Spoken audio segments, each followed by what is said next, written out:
你一起站立，咱站起来一起站立，我们一起来敬拜我们的主我们要祷告，来到他的面前，领受他的恩典，寻求他的人必寻见。来，手借给我来。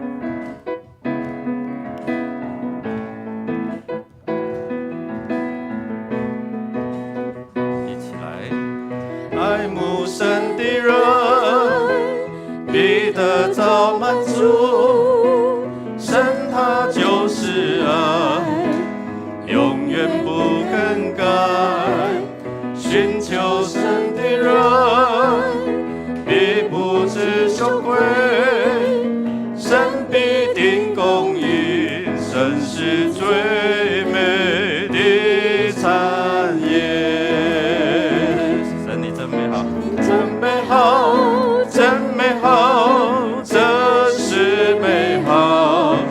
我经历你的心事，述传你的恩典。神你真美好，真美好，这是美好。一切寻求的心存盼望，就必寻见。爱慕神的人必得到满足，神他就是爱，永远不更改。寻求神的人必不知羞愧，神必定公义，神是最美的善。神真美好，神你真美好，真美好，这是美好。我经历你的心事，述传你的恩典。神你真美好，真美好，这是美好。一切寻求的心存盼望，就必寻见。神你真美好，真美好，这是美好。我经历你的心事，述传你的恩典。神你真美好，真美好，这是美好。一切寻求的心存盼望，就必须一切寻求的。一切寻求的心存盼望，就必寻见。一切寻求的心存盼望，就必寻见。寻找就必寻见，叩门的就为你们开门主的话告诉我们说，我们来寻求他，趁着什么？我们还有生命气息的时候，我们要献上我们的感恩，来到主的面前，用主的话，我们一起来宣告说：耶和华如此说，你们不要纪念从前的事，也不要思想古时的事。看哪，我要做一件新事，如今要发现。你们岂不知道吗？我必在旷野开道路，在沙漠开江河。我要承认我的罪孽，我要因我的罪忧愁。耶和华，求你不要撇弃我，我的神啊，求你不要远离我。拯救我的主啊，求你快快帮助我。我们要感谢赞美这位上主他是做新事的，他是在旷野开道路，沙漠开江河。什么有可能？就是有可能那让我们知道他愿意将一切丰富的恩典赏赐给我们。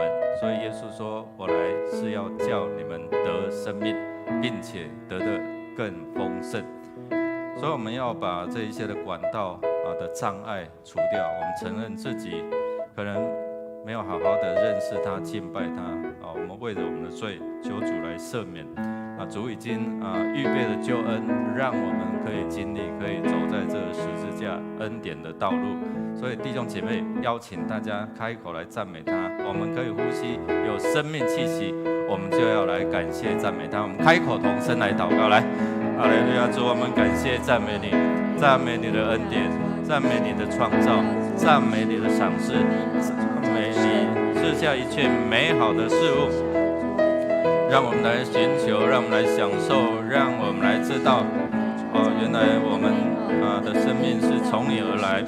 感谢赞美你，让我们能够在我们的生命当中更认识你，能够寻求你，也能够来服侍你。主，我们感谢赞美你，因你的恩典慈爱直到永远。谢谢主，创造宇宙万物，赏赐给我们生命气息的主。我们今天早晨起来可以呼吸，可以行走，我们可以吃东西。我们献上我们的感谢，因为都是你的恩典。在我们生病的时候，可能我们吃不下，我们排不出来，我们没有办法自主的呼吸，我们要靠着这些的医疗的器材来帮助我们。但是今天我们可以自由自在，能够呼吸神你所创造的一切的美好的空气，或者是我们能够观看神你造的这个大自然，我们就献上我们的感恩。谢主，让我们知道说，我们应该要时时来归向你，回转来依靠你。愿你来赐福在新的一年求你帮助我们在我们的人生的旷野当中开道路，人生的沙漠当中开江河。愿你的恩典的水泉就是充满浇灌在我们当中。祷告靠耶稣基督得胜的名 ，Amen。请坐。弟兄姐妹，请坐。我们来到主的面前，我们恳求主来帮助我们来医治我们不管是身体的或是心灵的我们恳求主透过他的话，也让我们知道我们是有依靠的。一起来宣告说：耶和华是我的牧者，我必不致缺乏。他使我躺卧在青草地上，领我在可安歇的水边。他使我的灵魂苏醒，为自己的名引导我走义路。我虽然行过死荫的幽谷，也不怕遭害，因为你与我同在，你的杖、你的竿都安慰我。神安慰我们，在我们失去的时候，神扶持我们。在我们缺乏的时候，我们特别要为了我们的身心灵来祷告。在礼拜六清晨昨天清晨，大概礼拜五晚上11点半左右，接到电话就说我们亲爱的姐妹业务姐蒙主恩召所以牧师就本来想要预备讲道的内容，但是一通电话就马上要改变，所以就到了业务姐的家，那为她祝福，好像睡着了一样。我告诉这些没有信主的家人，只有业务姐信主，为她祝福，让他们知道说他是有上帝的救恩，说不用怕，来，看他多么好睡，这就是最好的福气88岁，感谢主，他特别交代说，他过世的时候一定要用基督教的仪式，所以这些儿女们虽然不是基督教的信仰，他们很清楚，他们妈妈、他们的亲人所吩咐、所交代的。弟兄姐妹们，我们一起来恳求神来帮助我们。有一天，我们都会走这个恩典的道路。如何回家？有没有知道你是有福的人？你是可以移民天国的。我们恳求主来帮助我们。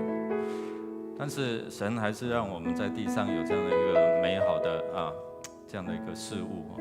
那如果我们当中有这些的病痛的心灵有一些需要神的扶持、安慰、祝福，我们恳求主来帮助我们在身心灵在各方面。如果你有需要，你就可以站立起来，或者是坐着，我们一起来祷告，一起来寻求。你觉得过去你不想要了、不好的，你就奉主的名来捆绑，命令他离开。因为你若信主的人，你是有这样的权柄的。如果想要从神得着这样的一个赐福，主啊，我大大张口求你赐福下来，来帮助我，让我在各方面邻里的需要，或者是肉体，或者是我们所做的一些工作的需要，向神求，因为他是我们的牧者，我们必不致怎样缺乏好，我们一起来祷告，一起来祷告，开你的口来向神来感谢，来赞美，来寻求他。如果你有需要，你就站立起来牧者会为你们来祷告。哈利路亚，主，我们感谢赞美你，寻求你人是有福的，因为你是我们牧者，我们必不致缺乏。你引导我们能够得草料，你引导我们在可安歇的水边，你引导我们能够在即使面对死亡的这样的一个权势，我们也不怕遭害，因为你的杖、你的竿来安慰、扶持我们，引导我们走义路。谢谢主，谢谢主，我们感谢赞美你，我们来到你的面前，我们恳求你来施恩赐福在我们当中。有病痛的主，奉你名来捆绑这些病痛离开。主也赐给他们心灵平安，心灵有盼望，然后让他们能够经历到神你是后世百物给敬畏你的人，无论大小，主你必赐福。谢谢主，今天早晨我们的敬拜，我们恳求你，我们要宣告你是我的牧者，你是我们的牧者，我们必不致缺乏。在我们的灵性上，在我们的肉体上，在我们所做的，主，你应许说，让我们留意听从、谨守遵行，你就必应允我们凡事亨通顺利，让你所命定的福要追随我们。谢谢主，垂听我们的祷告，靠耶稣基督得胜的名 ，Amen。最后我们要来为主日来守望、来祷告。我们恳求神透过他的话语，让我们知道他在教会掌权，在掌管万有我们是他所立的所设立的教会，我们就是他所赋予的祭司。我们恳求神给我们有这样的权柄，一起来宣告说：神照着运行在我们心里的大力，充充足足的成就一切，超过我们所求所想的。但愿他在教会中，并在基督耶稣里得着荣耀，直到世世代代，永永远远。阿们。神的能力运行充满在他教会谁是教会？你我就是教会我们奉主的名聚集，我们就是教会，我们每一个互为肢体那神的能力要运行充满在你的身上，你相信吗？你阿们吗？如果你相信，你阿们，不是只有我们领受这样的能力，上帝今天要透过你成为一个施恩赐福的管道，让你所拥有的能力、权柄、圣灵的能力，就是要什么？宣教，要传福音，要告诉人可以同得福音的好处。今天我们要一起来经历个人跟上帝之间美好的关系，临对了，线路对了，你就领受你需要的，你所感谢的，都会从在地要如同在天。我们要为的今天有4位的成人洗礼1位坚信，1位信仰告白，1位小朋友的洗礼。感谢主，在新的一年有这些弟兄姐妹，他们有神的感动，圣灵的感动，让我们知道神已经为他们预备救恩许久，今天他们愿意用信心来经历感谢主，我们为他们在初信的过程当中，我们当中有是初信的姐妹今天还带2位新的朋友来我们感谢主，让我们知道说我们得死不得死，我们要将这样的一个美好的恩典能够分享为着我们这些主日服侍的人员，特别是花会造景的这些小组他们定期会，还有冬令营我们为着这些社区的朋友教会的小朋友来举办我们冬令营听说都满额了很快所以弟兄姐妹，我们为了这些年轻人，他们愿意让上帝来使用也有这些社区的父母赶快为他们的孩子报名。我们恳求主来透过我们小组的牧养，让我们真的各尽其职成全圣徒。靠着3位牧者不够的靠长子不够，我们透过我们的小组组长、区长，能够看顾这些的小羊让他们在他们的各方面都能够让上帝来恩典、保护、看顾跟赐福。邀请大家一起站立，我们一起站立，我们要一起预备来敬拜了预备来敬拜，我们祷告，为牧师祷告让牧师传讲的信息能够扎心，能够感动，能够让我们知道，能够在预备救恩的道路上面，同时有份来服侍。我们开口同声来祷告，来，哈利路亚！主，我们感谢赞美你，赞美你的恩典，赞美你的慈爱，赞美你的平安赐给我们。谢谢主，让我们成为一个守望、一个祷告的人。我们不只领受你的恩典，你丰盛的恩也要降临在我们当中，也要透过我们成为你施恩赐福的管道。谢谢主，我们借着祷告祈求，感谢你就将那出人意外的平安赏赐给我们，赏赐给你的儿女们。谢谢耶稣，今天我们来到这边一起来敬拜你。主，我们不只是领受，我们要成为一个祝福的管道。今天我们领受你的恩典，领受权柄，也透过你给我们这样权柄，我们来为这地上，我们为教会，我们为牧者团队、服侍团队来祷告。在地上捆绑，你在天上捆绑；在地上释放，你在天上要释放。所以信心来活出权柄的能力，让我们祷告就经历到神你奇妙作为。谢谢主，我们要透过信心来宣告你是我们主，我们的好处不在你以外。所以我们要一起用使徒信经来宣告说：我信上帝全能的父，创造天地的主。我信我主耶稣基督，上帝的独生子，因圣灵感孕，由童贞女玛利亚所生，在本丢彼拉多手下受难，被钉十字架受死，埋葬，降在阴间。第3天从死人中复活，升天，坐在全能父上帝的右边。将来必从那里降临，审判活人死人。我信圣灵，我信圣而公之教会，我信圣徒相通，我信罪得赦免，我信身体的复活，我信永生。阿们。因为耶和华为大，当受极大的赞美，他在万神之上，当受敬畏。各位弟兄姐妹平安。有一位真神，他是生命的亮光，是唯一的盼望。他现在就来到我们的中间，让我们齐赞美神，一起来拍手。有一位真神，他名字叫耶稣，他来到这世界上，为要救赎你。生命的意义尽在这福音里，只要你开口呼喊耶稣，耶稣是生命一切问题的解答，耶稣是生命一切黑暗的亮光，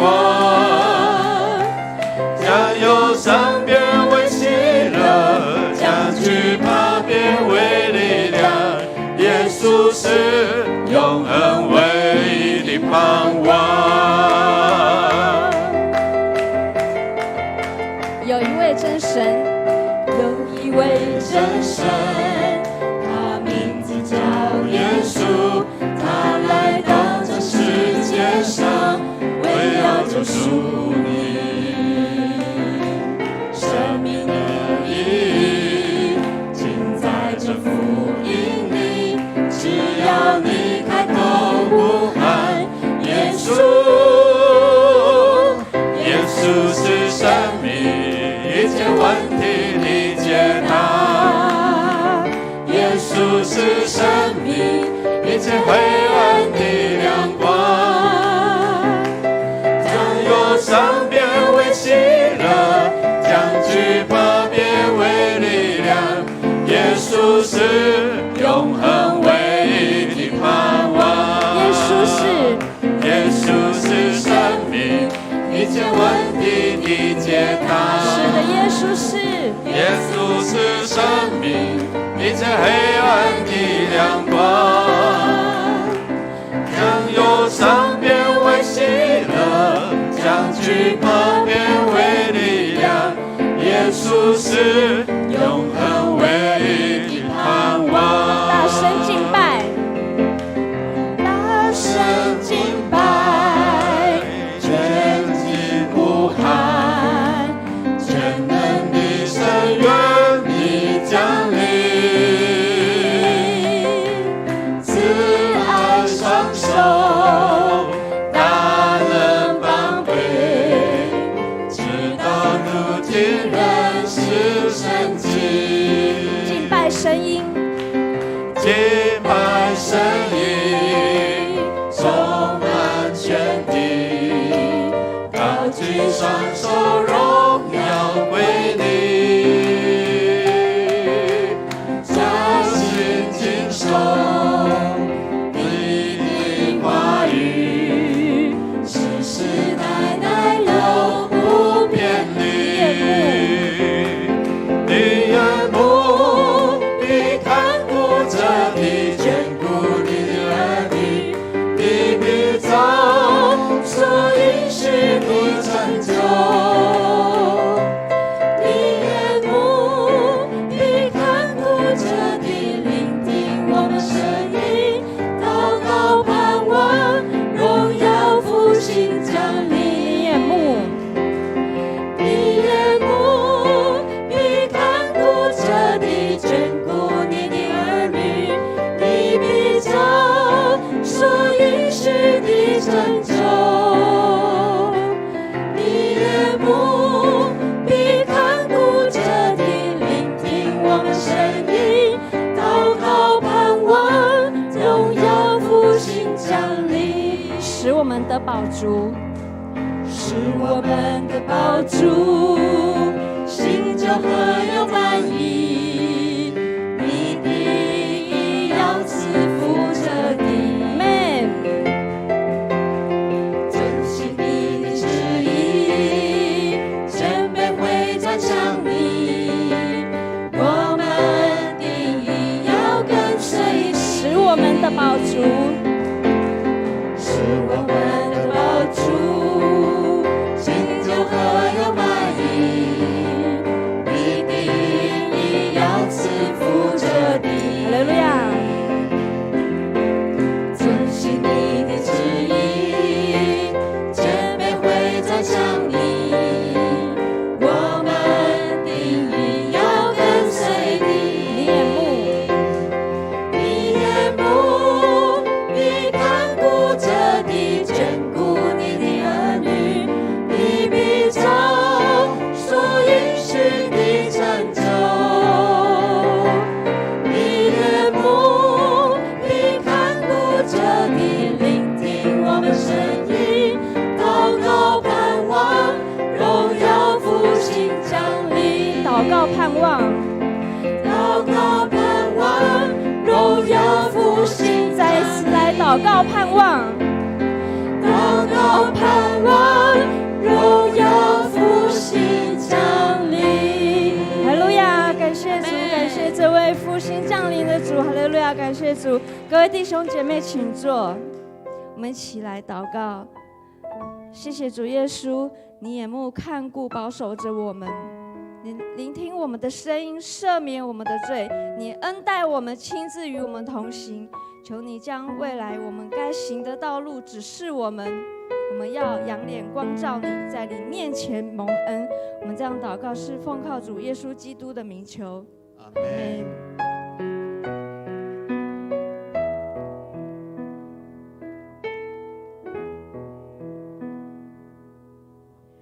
我若在你眼前蒙恩，求你将道路指示我，使我认识你，敬畏你。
随。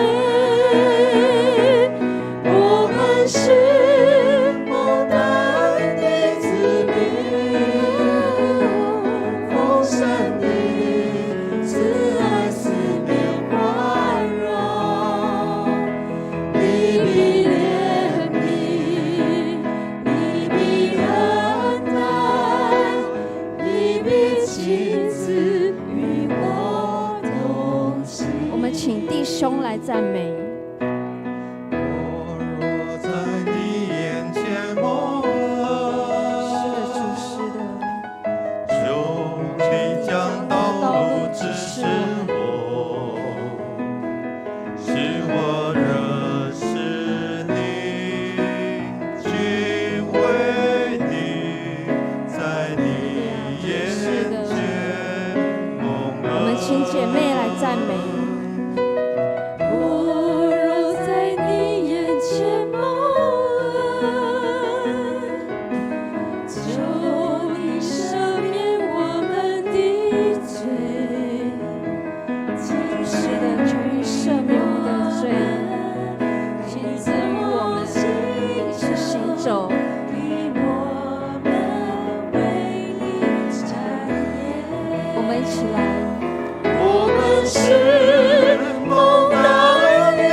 赦免蒙主预备救恩的道路的子民，感谢主，在新的一年，我们要一起来敬拜你，一起来领受与主的同在的桌饼跟杯的祝福，让我们一起来经历神你为我们预备救恩的道路。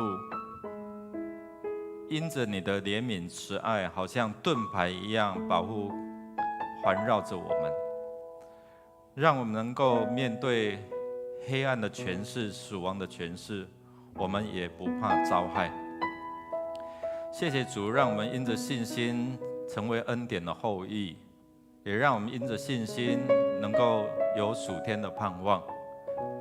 今天你的慈爱围绕着我们，我们也要活出上帝你在我们生命当中的爱，见证上帝你慈爱你的恩典。透过敬拜，透过赞美，邀请你的宝座就设立在这里。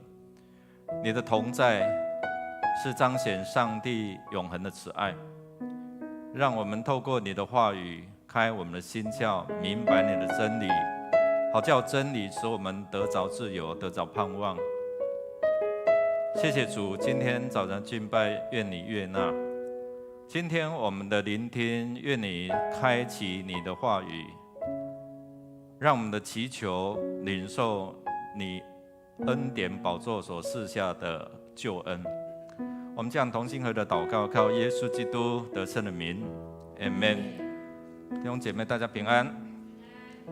我们先来欢迎第一次在我们当中一同敬拜的弟兄姐妹。我们来欢迎那个金叶姐妹所邀请的陈超弟兄还有陈美玲这对妇女在我们当中，我们来祝福他们祝福他们请坐请坐。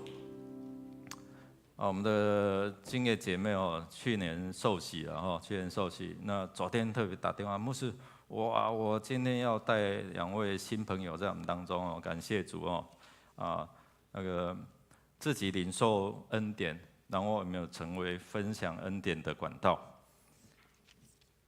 我们要来看今天周报的消息。今天第2场礼拜，我们有4位成人洗礼吕吴真胜姐妹、林洁莹姐妹，还有蔡家宏弟兄、郑阿秋姐妹有坚信礼黄昭维信仰告白高庭颖，小儿洗礼是黄新田恭喜他们成为教会的一员愿上帝来赐福。那我不知道过去从1月2号，我们有没有听这个迦南之声的新的音乐有没有？哇，特别是我听到那个第6天，第6天是什么？人生，韩国的嘛，人的声啦哇，我们这些青年，我们这个诗琴还有几位青年他们的和声真的美不美？哇，我听了，我在录的时候我都很感动，你知道吗？感动是什么？透过他们唱出神是爱，上帝是爱上帝爱我们好，那经过1个礼拜之后，我不知道你很清楚这每一天的创造故事的这个创作的音乐从要有光，对不对？然后到后面的创造人。那有不同的主题，我不知道你有没有记起来那隐藏在音乐背后的故事，你可以上网来填写问卷有机会抽到这个礼物。我们将在1月5号的下午4点半与教会脸书进行抽奖直播敬请来关注希望你能够得着这样的一个奖品。但是最重要是要让我们得着什么？上帝永恒救恩的奖赏，这个是不会失去的那我们如果还没有拿到这个教会赠送的春联，每户1份那请礼拜后我们在楼下自己来领取，到1月22号，就是过年那一天了好，迦南好声音我们的那个讲员在这边讲师在这边很棒如果你想要唱更好听的这声音那可以来参加帮助我们如何正确来发音好，我们如果有参加女子神学院的这个旅游请记得在明天早上8点半在教会门口集合，准时出发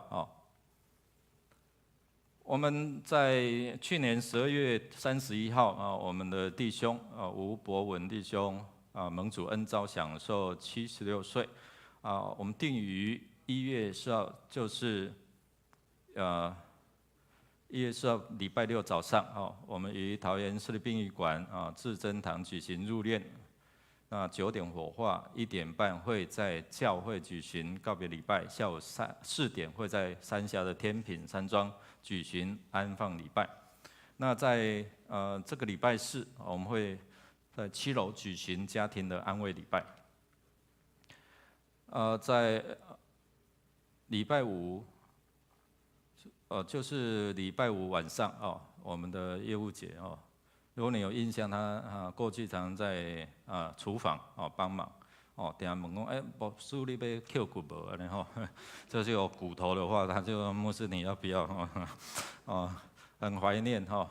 那我看他安睡哦，真的是好像睡着睡得很甜这样哦。那感谢主哦，敬畏神的人，神真是下这个释放劳苦重担。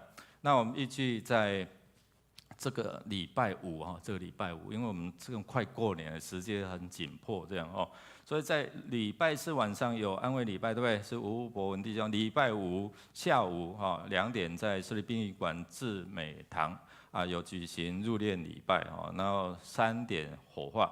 那我们会安排在下个主日礼拜天的下午1点半在教会2楼举行告别礼拜。那下午4点会在林口的鼎福林园举行安放礼拜，愿主来安慰这些遗嘱，特别为这个家族来祷告这些孩子们都没有信主不过当牧师感到跟他们分享说教会会来处理，会来帮助他们，他们心里就安心了那因为有你的参与，我相信那一天礼拜天下午是一个很重要的一个布道让他们感受到，因着你的参与，你的爱让上帝的爱彰显所以邀请大家一起来参加。那今天下午也有4点半有我们的张端荣执事的新居入错感恩礼拜感谢主愿主来赐福其他的我们请自己来看自己来看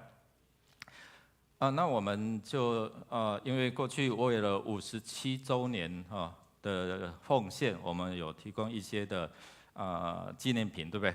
那还有一些的剩余，我们会决定，小会昨天开会决定会在下个礼拜我们会在1楼有这样的一个摊位，然后我们按照那个奉献的额度，我们可以拿就领取这个纪念品那下个礼拜会公布在我们的桌那边，比如说500、1000有什么样的这一些纪念品，那个数量是有限，我们希望这个咖啡或者是红酒是有期限的那我们希望在适当时机那请我们把握这个机会，有奉献积攒在财宝在天上，还有这个纪念品，然后我们恳求神在新的一年赐福我们。我们一起来用今天的金句一起来宣告2次一起来。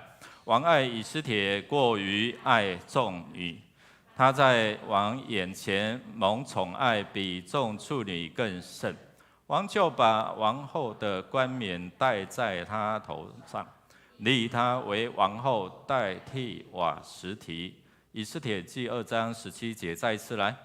王爱以斯帖过于爱众女，他在王眼前蒙宠爱，比众处女更甚。王就把王后的冠冕戴在他头上，立他为王后，代替瓦实提。以斯帖记2章17节，我们预备心来奉献。奉献是基督徒感恩的表现，是出于甘心乐意。如果今天你是第一次来，不明白奉献意义的，你不用勉强奉献，你用祷告来表达你的感恩。我们一起用这首诗歌来回应上帝的恩典，献上感恩。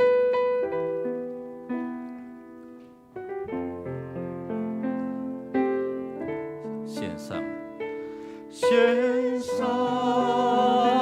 感恩的心归给至神全能神，因他赐下独生子主耶稣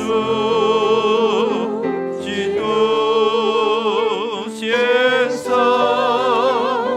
感恩的心归给至神全能神，因他赐下独生子主耶稣基督，一起站立。如今软弱着你。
亲爱的天父上帝，你是我们的牧者，我们必不致缺乏。你使我们躺卧在青草地上，领我们在可安歇的水边。你使我们的灵魂苏醒，引导我们走合你心意的道路。我们虽然行过死荫的幽谷，也不怕遭害，因为你与我们同在。你的杖、你的竿都安慰我们。你是救恩的上帝，你的救恩是我们的盼望。除你以外，我们别无拯救。我们且要住在你的殿中，直到永远。在此献上我们的金钱，作为圣工所用，愿主悦纳。我们这样祷告，都是奉主耶稣基督的名求。阿们。坐下，彼此来祝福啊！我们一起经历上帝的恩典。我们一起来经历上帝的恩典，请坐。我们一起来经历上帝的恩典。上帝的恩典透过他的话语来帮助我们明白，他能够施恩我们成为蒙恩的子民。要透过以斯帖记我们上个礼拜我们看以斯帖记的第1章那从第2章开始，我们就看到好像连续剧一样，上帝如何预备一段的救恩管道。我们要一起来读上帝的话语透过2章，我们要从5节看到18节。我们周报是看到14节那后面好像是一个段落，所以我们就看到第18节。2章5节一起来读，一起来。书珊城堡中有一个犹太人，名叫末底改，是便雅悯人基士的曾孙，示每的孙子，埃尔的儿子。从前巴比伦王尼布甲尼撒把犹大王耶哥尼亚和百姓从耶路撒冷掳来，末底改也在被掳的人当中。末底改抚养他叔叔的女儿哈大沙，就是以斯帖，因为他没有父母。这女子容貌美丽，她父母死了，末底改收她为自己的女儿。王的谕旨和敕令传出之后，许多女子被招聚到书珊城堡，交给掌管女子的西该。以斯帖也被送入王宫，交给西该。天天在女院前徘徊，要知道以斯帖是否平安过得如何。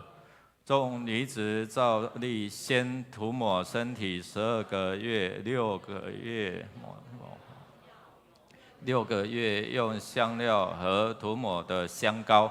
满了日期，每个女子挨次进去朝见亚哈水鲁王。女子进去朝见王是这样：从女院到王宫的时候，凡她所要的都必给她带进去。晚上她进去，次日回到另一个女院，交给掌管妃嫔的太监沙甲。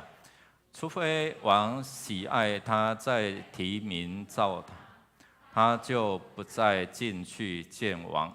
末底改叔叔亚比该的女儿，就是末底改收为自己女儿的以斯帖，按次序当进去见王的时候，除了掌管女子的太监西该所派定给他的，他别无所求。凡看见以斯帖的，都喜悦他。亚哈水鲁王第7年4月，就是提别月，以斯帖被引入宫见王。王爱以斯帖过于爱众女，他在王眼前蒙宠爱，比众处女更甚。王就把王后的冠冕戴在他头上，立他为王后，代替瓦实提。王因以斯帖的缘故，给众首领和臣仆设摆大宴席，又豁免各省的租税，并照王的后裔大颁赏赐。我们看到这边，愿上帝的话语来帮助我们明白，在这个整个救恩的过程当中，神如何在不可能当中预备各样的可能性。今天透过救恩的预备，神也预备你我在整个家族或者是你的职场，要成为一个管道。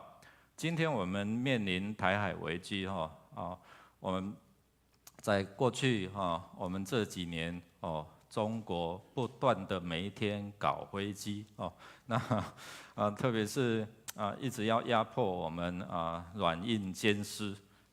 就面对这样的一个国防的问题，我们知道政府提出恢复这个兵役从4个月这个欢乐暑期夏令营一直到现在我们真的要起来护卫着我们自己的国家但是因为这样这些2005年后出生的就怎么可以这样那么衰为什么是我？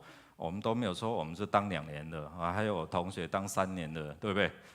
确实，我们经过这样的一个训练的时候我们还知道怎么前进突刺怎么刺这样怎么防卫怎么有基本的这一些的操练你知道吗？那很扎实经过2年这样的一个兵役训练的洗礼但是有时候我们真的为这个世代来祷告。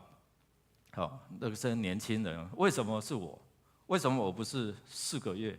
有时候还好我4个月那我是为什么要面对1年？为什么我没有选择的权利？我是被选择的，我是被赋予这样的一个使命的。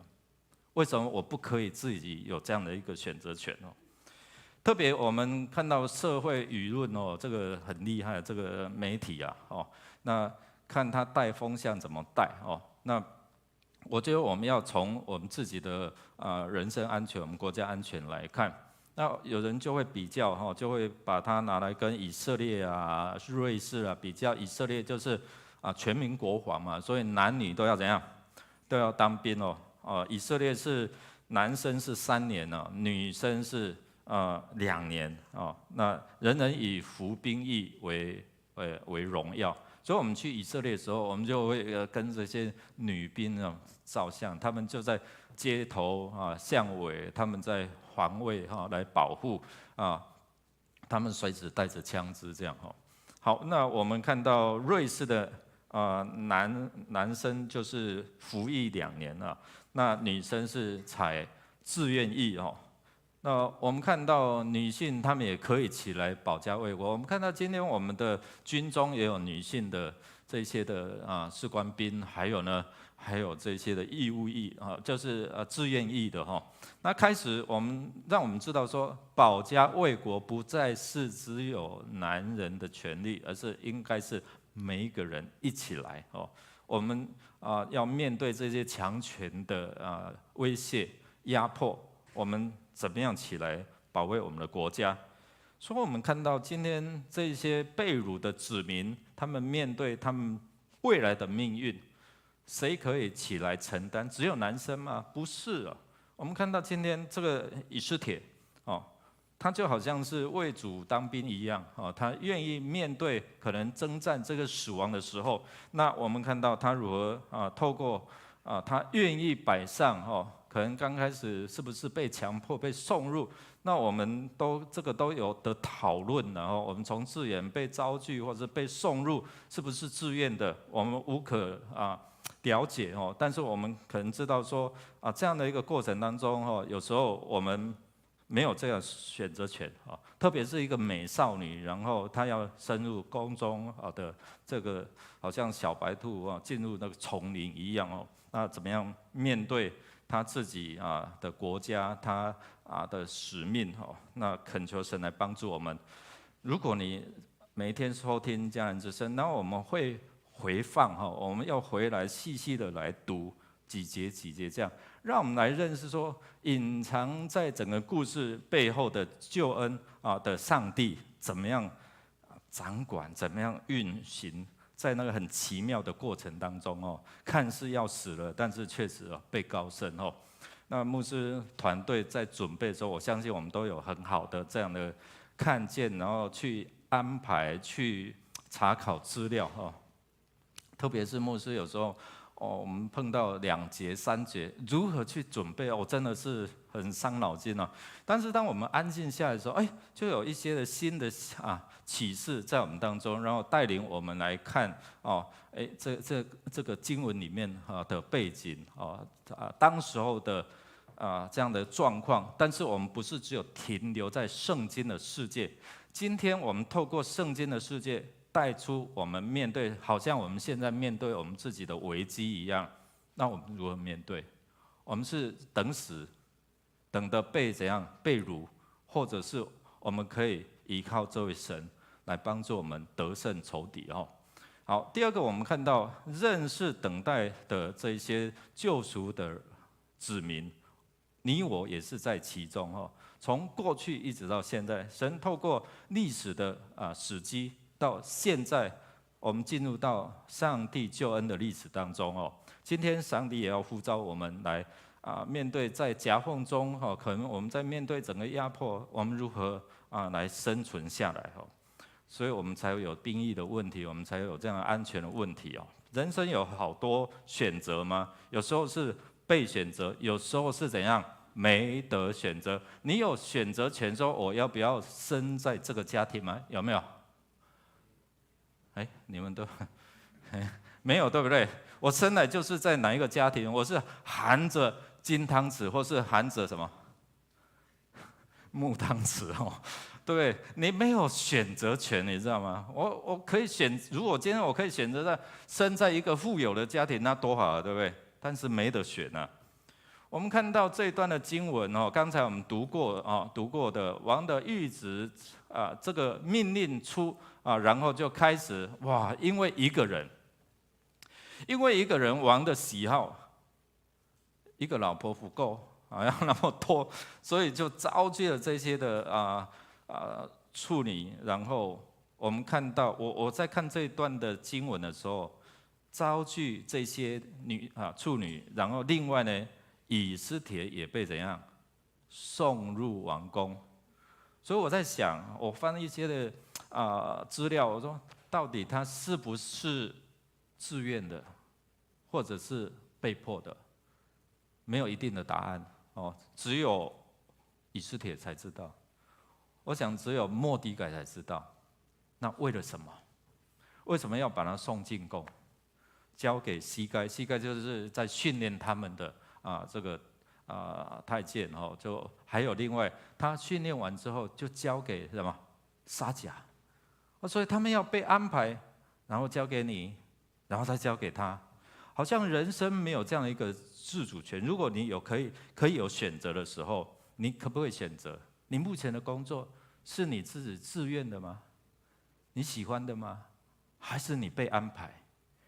你的地位置，你的婚姻，你的学校，是不是只有父母？你就会这样？昨天去一个家庭入错感恩礼拜他们就坐着在聊聊得非常，大家笑到真的说，他就有个姐妹，她就说她的大姐她的姐姐婚姻没有得选择。有一天，她的姐姐回到家里，看到桌上有好多的饼，她就问她妈妈说：“妈妈，这饼是什么意思？是从哪来？”她妈妈就告诉她说：“我已经帮你定了亲了就是婚姻已经决定了，也都过定了。”这样，她听到就傻呆了就这样，终身大事被决定了。她要可以选择不嫁吗？在过去那个时代，在乡下的地方，她一听看到饼，才知道自己已经好像被卖这样被定亲，被赋予这样的一个选择，不是她选择，是她母亲帮她选择。她可以选择说不要吗？但听说到现在虽然不是自由恋爱，但是至少到现在都还没有离婚。我想很多的事情我们没得选择你是选择接受，或者是选择拒绝？你是勇敢的去面对，或者是逃避？我们看到这个命令一出，好像一出戏一样，对不对？后宫什么？《甄嬛传》，对不对？这个然后我们再看什么？后宫《以斯帖传》那透过整个过程当中，我们没有看到好像后宫《甄嬛传》的这样的一个勾心斗角但其实，在王宫，你看那么多的佳丽要争取一个后冠，你可想而知，大家就是怎样展现他们各方面的才能能够吸引，能够得到王的宠爱。但是我们看，大部分应该不是自愿的，可能是因为家庭的因素，因为父母的关系，所以他们被送入、被迫。我们人生是不是目前我们面对的，是你可以自由的选择吗？你未来道路是你可以自由选择吗？你的信仰是可以自由选择吗？有时候我们看到这些第一代的基督徒，他们面对选择的时候，他们是要面对挑战的，他们要顾虑母亲。所以在昨天在问道理的时候，有一位姐妹就说，她要等待因为她妈妈说这个不好啦，好像失去了一个女儿，她要信主的时候好像是失去了女儿，以后不拜我了啦。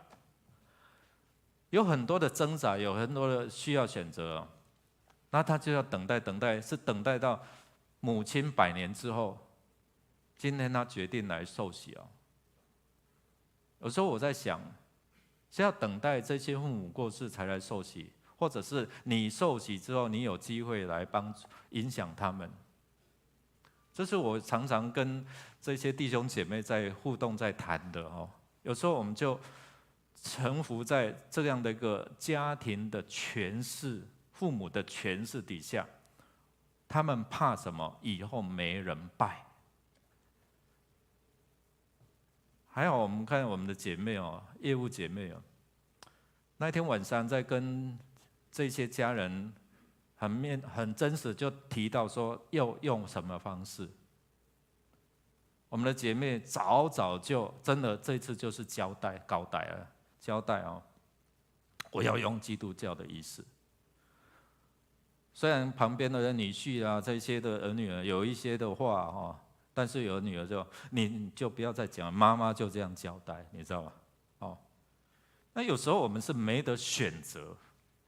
今天我们面对这样的一个没得选择的时候，你怎么样去面对？就好像以斯帖他不是是不是自愿我们不晓得至少大部分人可能是非自愿的，他们被送入到王宫，那种很争斗的过程当中，他们如何去面对他们的人生开始有一些的挑战。刚才的经文，我们今天的金句，我们看到在整个过程当中后宫的争宠过程当中，有没有被王宠幸然后呢，会不会继续？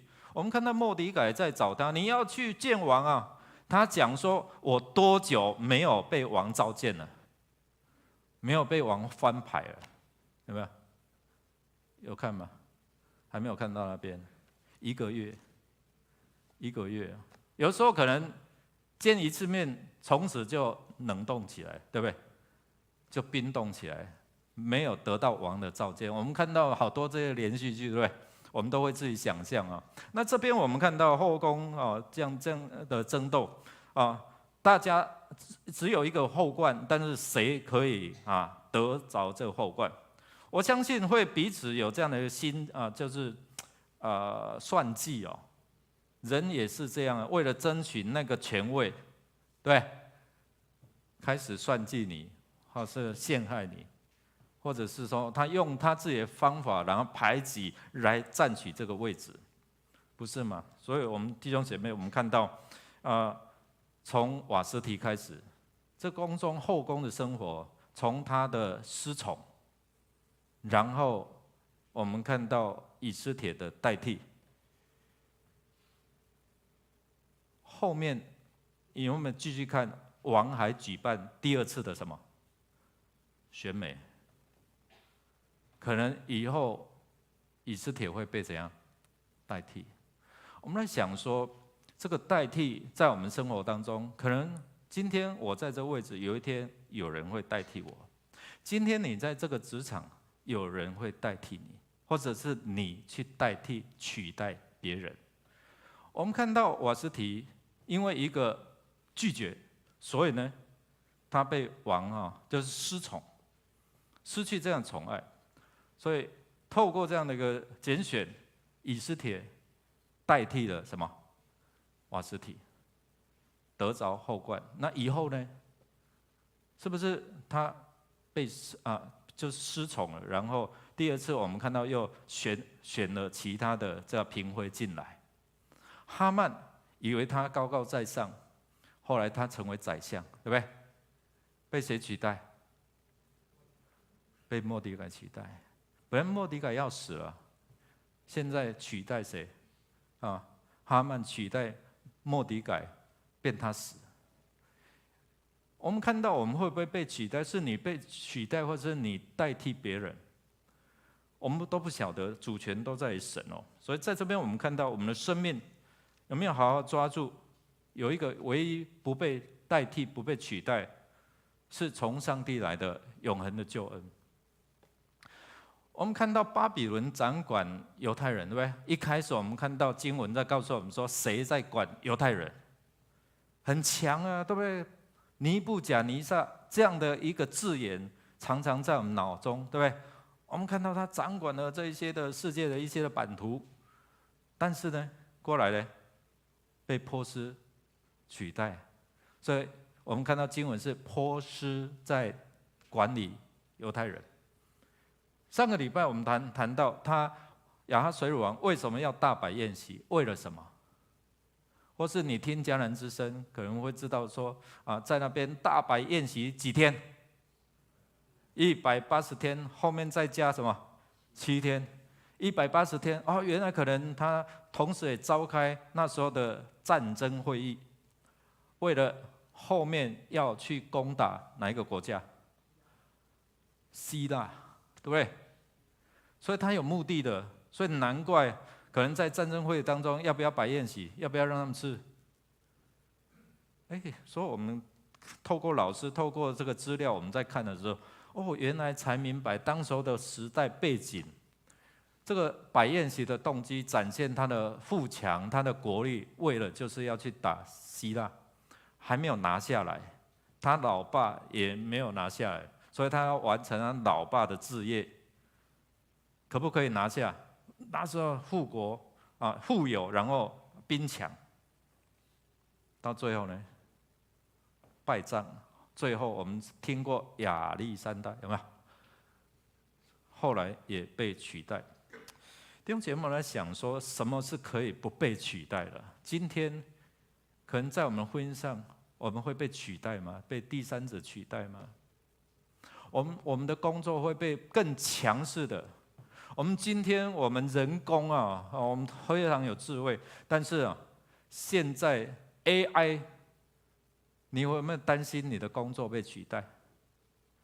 我们会不会担心像我们做牧师的会不会被 AI 牧师取代？会不会？我们比较不会烦恼，对不对？因为在牧养的过程当中，那种不一样的。但是很多工作，对不对？会不会被取代？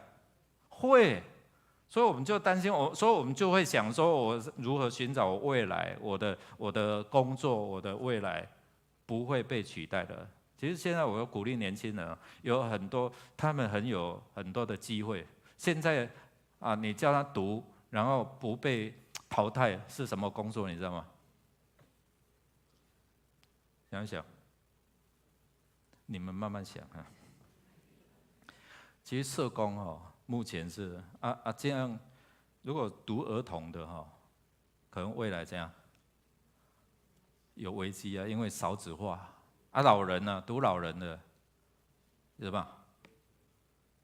至少比较不会被取代。目前呢未来几年因为不断的老化，所以我们在想说，我们在替孩子想的时候，真的有想得那么周到，还是你这样想，孩子？你想的，你看到对象这个好，是你要给我要给，是你要娶我要娶。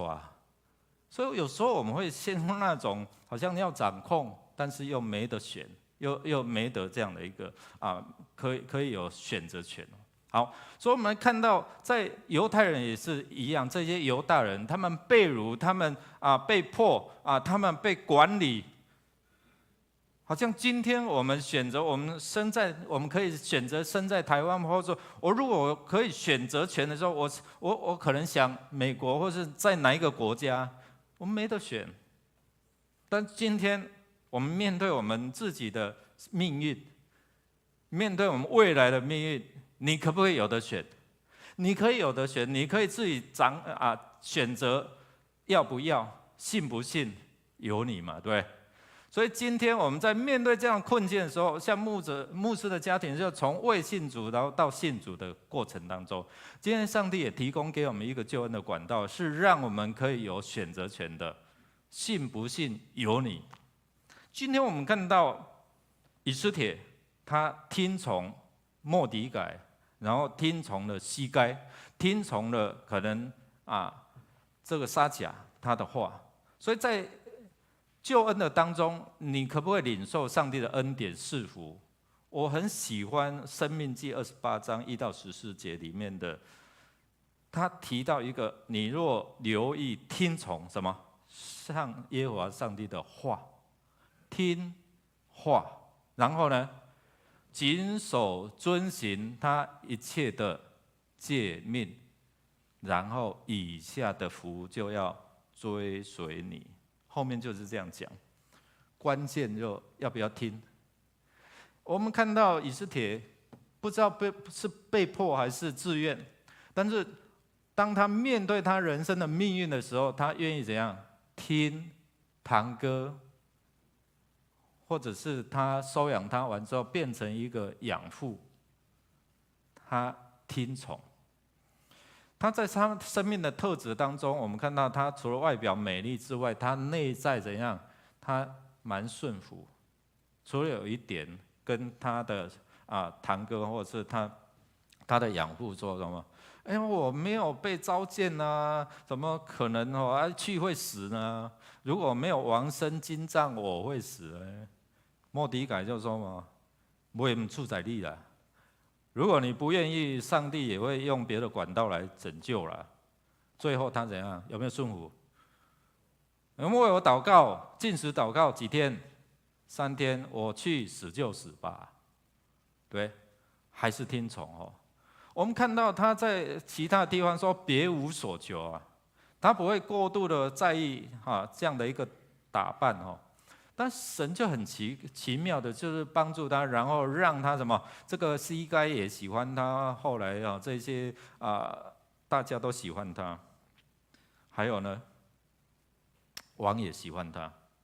所以我在这边我们看到顺服就蒙福，但是要不要有一个过程？要，他们被选入，然后被训练，经过多久啊？经过多久？刚才经文告诉我们经过多久？12个月，1年。要抹东抹西，对不对？皮肤不知道会不会过敏我们晓得要装扮要听话，然后呢照着这样，那有人可能就会特别的打扮，希望受到王的这样的一个宠召。这样，在整个过程当中，包括你我在面对我们人生的过程，有好多的等待，对不对？等待这个会不会赚钱？等待那个会不会有好的结果？昨天在谈到，他儿子然后几岁了，然后还没有对象然后天哪，一下很忙啊，你就怎么样父母很着急啊，但是儿女有儿女的想法，对不对？所以在整个等待的过程当中，我哪边讲最公讲最骂，你在要等待，对不对？现在等待什么？等待孩子啊，对不对？民重修，对不对？弟兄姐妹，我们看到好多这些的等待，你是的耐着性子，还是等待不了，就是随便做决定。在整个训练的过程当中，或者是我们看到整个犹太人他们在面对他们的救恩，他们的等待好久，对不对？等待弥赛亚的救赎，他们等待有拯救的来临。你在你的生命当中黑暗了，或者是你的危机、你的困境，你等待了多久？你等待你所带领的人什么时候要受洗？今天要受洗的就是有人带领他，可能有人等待了5年、10年，今天他等到了。你等到你生命当中的一个救赎主吗？可以成为你蒙恩得救的一个很重要的关键嘛？蒙宠爱，我们看到以斯帖，他也在等待的过程当中，可能要面对很多这些的算计这样争斗。但是我们看到经文后面告诉我们什么？在整个12个月的这样的一个自我的这样被训练，然后被吩咐，他没得选择，他照这样做的时候，第一个我们看到主管他们的训练的这些的训练师就膝盖，他蒙膝盖的喜爱，他看到这个女孩子真的很可取，对不对？别无所求，可能不会像别人因为他们说他们想要什么就可以给他们的，但是我们看到什么？他别无所求，所以我们看到，因为他的这样的一个品格，他所展现出来的，得到什么？你不强求，反而人家更多给你，更多给你，有没有看到？你想要，可能你争都争不到。但是当你愿意用神给你这样态度，在你的职场，在你所辐射上面，我常常跟这些的同工说，给者没料去当你愿意摆上的时候，神就更多给你，不是吗？第二个，他得众人的喜悦。圣经怎么告诉我们？凡看见以斯帖的人都怎样？喜欢他。我们很好奇，他到底是哪一点可以吸引我们？今天我们看到，特别是在告别礼拜的时候，我们可以看到人数的多寡，你知道，人数的多寡也可以展现另外一面，就是今天他受不受欢迎？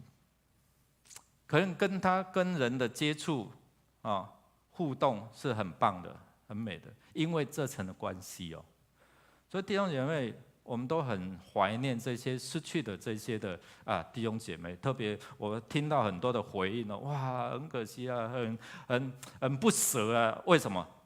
把这样的话语带出是关系今天以斯帖能训练他的人的这样的一个喜悦，能凡看到他的人喜悦，你呢？人是看到你讨厌，或是看到你很棒我看到你就觉得有安全感，有这样的一个就是很喜欢。第三个，我们看到他得到王的宠爱。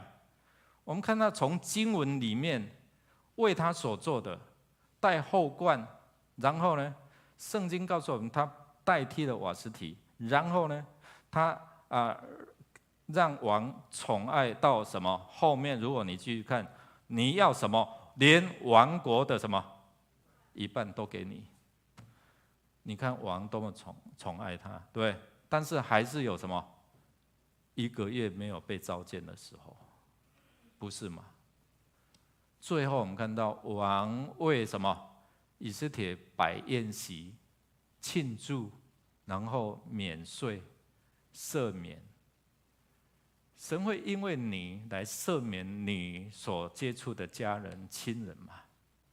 神因为你被拣选，然后神就透过你来施恩赐福吗？这位神是这样的，他愿意万人得救，不愿意有一人沉沦。在整个救赎的过程当中，上帝要透过你我今天在职场，在你的家庭，可能我们今天要受洗的人，可能他自己一个人受洗有夫妻档的我们看到他们可能因为他们，然后慢慢的把他家人带来，看到什么？上帝敬畏上帝，上帝的作为是很奇妙的，在你觉得不可能的时候，却成为可能。第二个，我们看到顺从、顺服。以斯帖他的顺服带来了蒙福，带来了被宠爱，带来了在最关键的危机，他跟末底改成为拯救犹大人、犹大民族的一个未来的命运。哈大沙，他在波斯的名字是以斯帖，不管他是什么名字，但是神却使用他在这场筵席救恩的筵席上，表达或是成为一个很重要的关键。你我在整个救恩的宴席，在你的家庭很重要的关键，在你的职场，在你的朋友当中，神也好像拣选你，像拣选末底改、以斯帖一样，成为这个救恩宴席的一个引导者。愿上帝来帮助我们，我们一起来唱这首诗歌。我们坐着唱这首诗歌，蒙恩。我们都是蒙恩的子民，在唱的时候，我们请长老来预备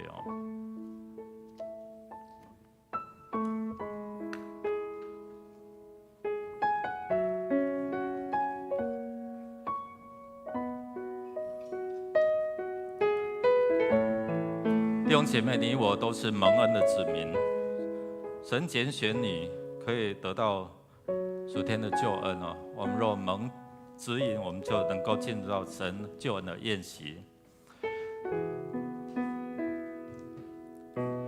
我若在你眼前蒙恩，求你将道路指示我，使我认识你，敬畏你，在你眼前蒙恩。我若在你眼前蒙恩，求你赦免我们的罪，亲自与我们一同行走，以我们为你产业。我们是蒙大恩的子民，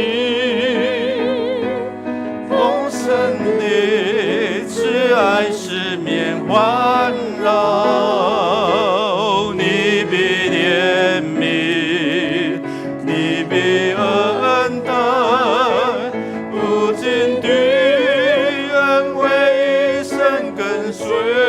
我们一起来宣告：我们是蒙恩的子民，丰盛的慈爱四面环绕，你必怜悯，你必恩待，你必亲自与我同行。我若在你眼前蒙恩，求你赦免我们的罪，与我们同行呀，年光照在你眼前蒙恩。与我们同在的主，他对我们所说恩典的话，呼召我们凡信靠他的人，就是你有受洗、坚信你信仰告白的，可以到他这里来领受这救恩的宴席。如果我们当中新来的朋友还没有受洗的，请暂时不要接受。与我们同在的主对我们说恩典的话，说凡劳苦担重担的，可以到我这里来，我就使你们得安息。看我站在门外叩门，若有听见我声音就开门的，我要进去到他那里，我与他，他与我一同坐席。我们一同来领受这个救恩的宴席。愿主耶稣基督的恩典常与我们同在。亲爱的弟兄姐妹，请我们注意来听主耶稣设立圣餐所说的话，就是照保罗所说的：我当日传给你们的，原是从主所领受，就是主被卖的那一夜，有拿起饼来，祝谢，就拨开说：“这是我的身体，是为你们舍的。你们每逢吃的时候要如此行，为了要纪念我。”吃完之后，也拿起杯来说：“这杯代表新的约，是用我的血所设立的。你们每逢喝的时候要如此行，是为了要纪念我。你们每逢吃这饼、喝这杯，是表明主的死，他的复活，他给我们的盼望。所以，我们当主耶稣被卖那夜，有拿起饼来祷告，我们也一起来效法耶稣的模样，我们一起来感谢、来祷告。主耶稣，我们感谢赞美你，因为你的慈爱直到永远，你的信实直到万代。你舍了自己的生命，付上代价，从十字架羞辱的记号，成为一个医治、盼望、拯救的记号。你赏赐这救恩的宴席，让我们借着信心成为恩典的后裔，一起来领受，让我们能够经历你丰富的恩典。谢谢主为我们来分别为圣这些饼跟杯，让我们能够重新得力，在基督里成为新造的人。祷告靠耶稣基督得胜的名 ，Amen。主耶稣说：“这是我的身体，是为你们舍的。你们每逢吃的时候要如此行，是为要纪念我。”主耶稣说：“这杯是新约，是用我的血所设立的。你们每逢喝的时候要如此行，是为了要纪念我。”请长老来服侍。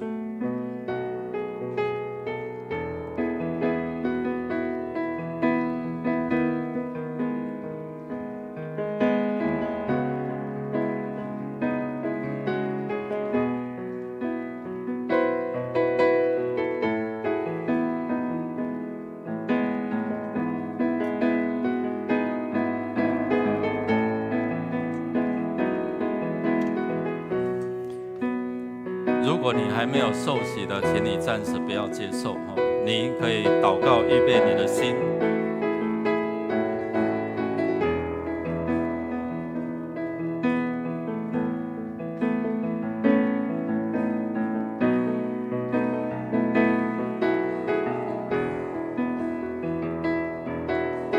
主耶稣说：“这是我的身体，是为你们舍的。你们每逢吃的时候要如此行，是为了要纪念我。”主耶稣说：“这杯是新约，是用我的血所设立的。你们每逢喝的时候，我们就是纪念耶稣，他流出的宝血代替了牲畜，为我们赎在上帝面前所要承担的罪。借着耶稣来帮助我们，所以弟兄姐妹，你拿到你就祷告，主啊，分别这个饼跟杯为圣，成为我的力量，成为帮助，成为了拯救，成为我在没得选择的时候，你翻转我的人生，你预备的是那丰盛的救恩。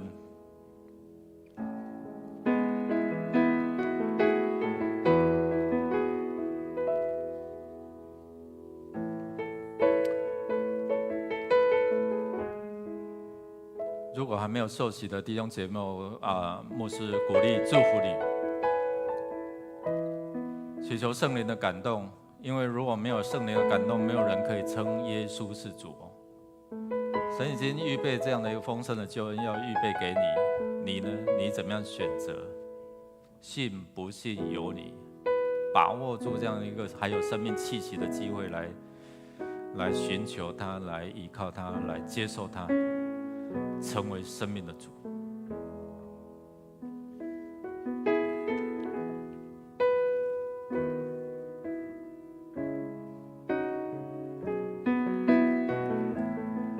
主耶稣说：“这是我的身体，是为你们舍的。你们每逢吃的时候要如此行，是为了要纪念我。”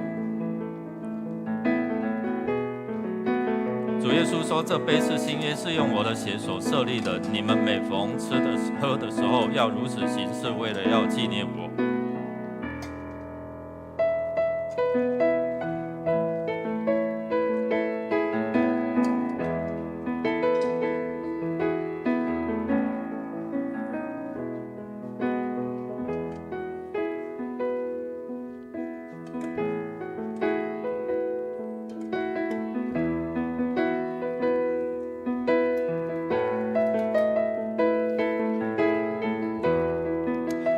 稣说：“这是我的身体，是为你们舍的。你们每逢吃的时候，要如此行，是为了要纪念我。”主耶稣说：“这杯是用我的血所设立的新约，你们每逢喝的时候，要如此行，是为了要纪念我。”主耶稣说：“这是我的身体，是为你们舍的。你们每逢吃的时候、喝的时候，是为了要纪念我为你们所付上的代价。”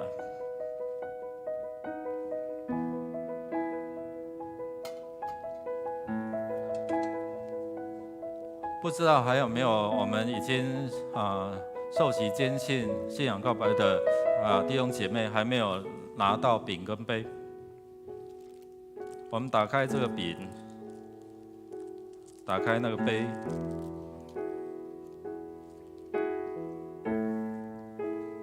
这是基督的身体，为你我舍的。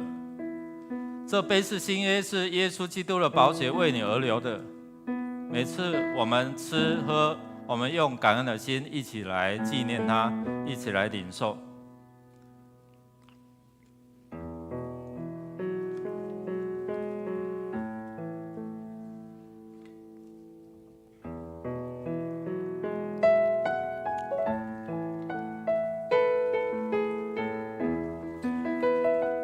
你们每逢吃这饼，代表耶稣与你们同在。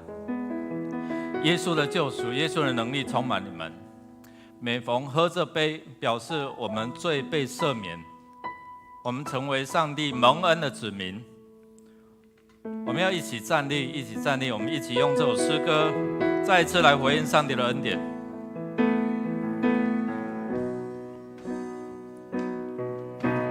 我若在你眼前蒙恩，求你将道路指示我，使我认识你，敬畏你，在你眼前蒙恩。我若在你眼前蒙恩，求你赦免我们的罪，亲自与我们一同行走，以我们为你产业。一起来宣告，我们是蒙大恩的子民，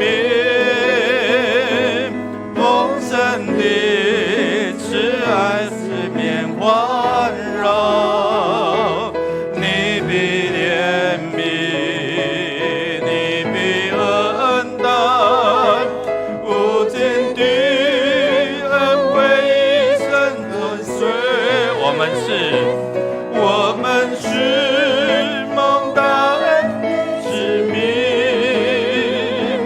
丰盛的慈爱四面环绕，你必怜悯，你必恩待，你必亲自与我同行。弟兄姐妹们，在唱的时候，在唱副歌的时候说，我们是蒙恩、蒙大恩的子民。你要心里相信，心里宣告。你要宣告说，主，你丰盛的慈爱必四面环绕着我们。在新的一年，你的慈爱是像盾牌一样来保护我。你的怜悯、你的恩待要与我同在，要陪伴我，好不好？当我们在唱的时候，你也为着那你带领、你设定的对象说，主啊，他也是你蒙恩、蒙大恩的子民。你要用你丰盛的慈爱来环绕他，你要用你的圣灵来感动他，来怜悯他、恩待他，让他有机会同得福音的好处。我们一起来宣告：我们是蒙大恩的子民，丰盛的慈爱四面环绕，你必怜悯，你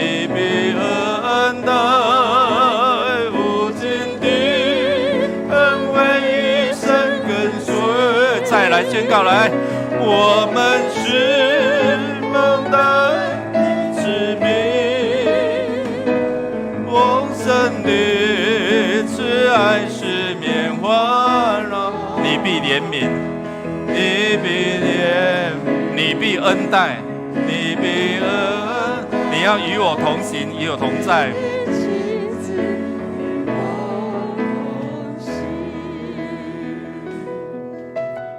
我若在你眼前蒙恩，求你赦免我们的罪，与我们同行，让眼光照在你眼前蒙恩。举起你的手，我们一起来领受上帝的赐福。愿意后世百物的神，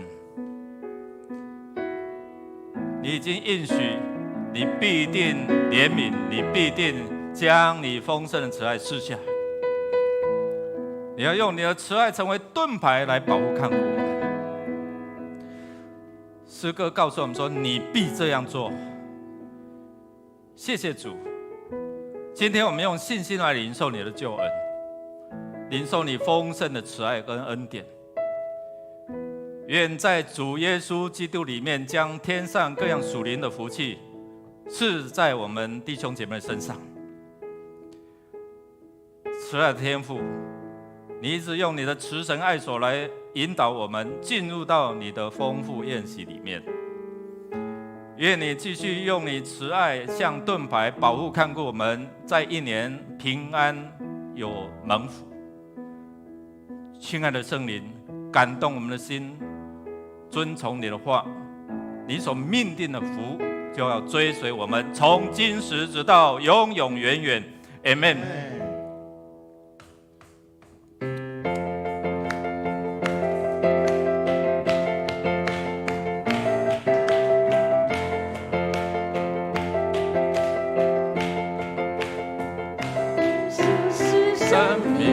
一切问题的解答，耶稣是生命，一切黑暗的亮光，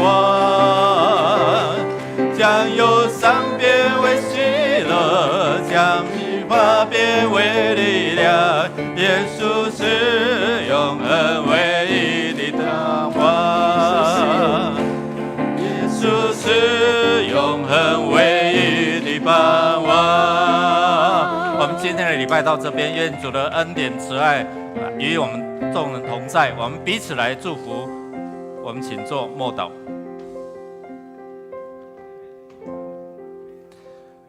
我们把这个圣餐杯垃圾拿到外面，有这个垃圾袋我们请来协助。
马上抓到。